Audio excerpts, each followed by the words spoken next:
गंजाम जिला सोरडा पुलिस को बड़ सफलता। सोरडा थाना इलाकार लगातार घटुवा डकायत घटनार पर्दाफाश करछि पुलिस। सोरडा बड़दाण्ड साहि रहुथिबा एन दीनबंधु चौधरी दोकान घर भितरु ग्राहक साजी आसी बंधुक देखाई 4 लाख रु ऊर्ध्व टंका सह 250 ग्राम सुना लुटि नहीं डकायती गैंग। गंजाम एसपी निर्देश प्रकार आसिका एसडीबीओ तत्वावधान में सोरडा पुलिस दीर्घ 4 दिन धरी विभिन्न स्थान में चढ़ाऊ करी अभियुक्त को गिरफ कर सफल होइछि। गिरफ अभियुक्त माने हेले खारियागुड़ा ग्रामर सुधांशु गौड़, उमाचरण गौड़, सनातन गौड़। अभियुक्त नगद 62,000 टंका, 20 भरु अधिक सुना अलंकार, 2टी खेलना बंधुक, 4टी मोबाइल फोन, गोटे कार, बाइक, छुरी जबत करिबार सफल होइछि पुलिस। अभियुक्त बैंक अकाउंट रे रहिथिबा 2,27,000 टंका को पुलिस फ्रीज करछि।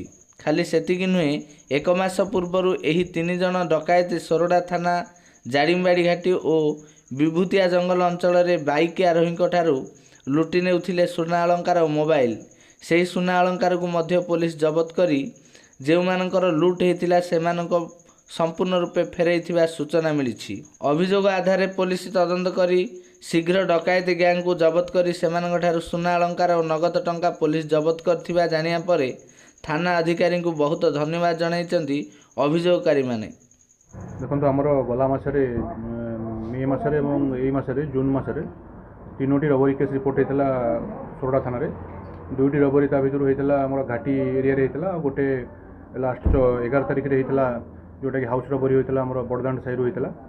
यही केस तदंत कला बेले आम आईआईसी खबर पाइले जे 3टी लोक एथर इनवल्व अच्छा। 3टी लोक को आम काबू कला जना पड़ा जे माने गोटे अल्ट्रोस कार रखिते से अल्ट्रोस कार नंबर को चेंज करी विभिन्न जगह जाई रबरी करुले।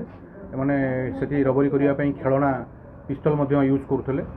आउ तांको धरला परे आमे तांको ठारू 250 ग्राम रो सुना अलंकार आउ इमिटेशन गोल्ड किसी कैश 62,500 टंका एवं अन्य कैश माने जो बैंक रे रखिचंती से कैश मध्य एवं गोटे गोल्ड चेन को जो मानापुरम रे रखिचंती सेगुडी को मध्य आउ मोबाइल फोन 4टी आउ से जो घटना से यूज करथिबा 2टी पिस्तल जो खेलना पिस्तल आउ छुरी एगुड़ा सब जबत करूँ। गाड़ी को मध्य आम अल्ट्रोस कार को जबत करूँ। जो गाड़ी मोटरसाइकेल यूज होता है से मोटरसाइकेल जबत करूँ।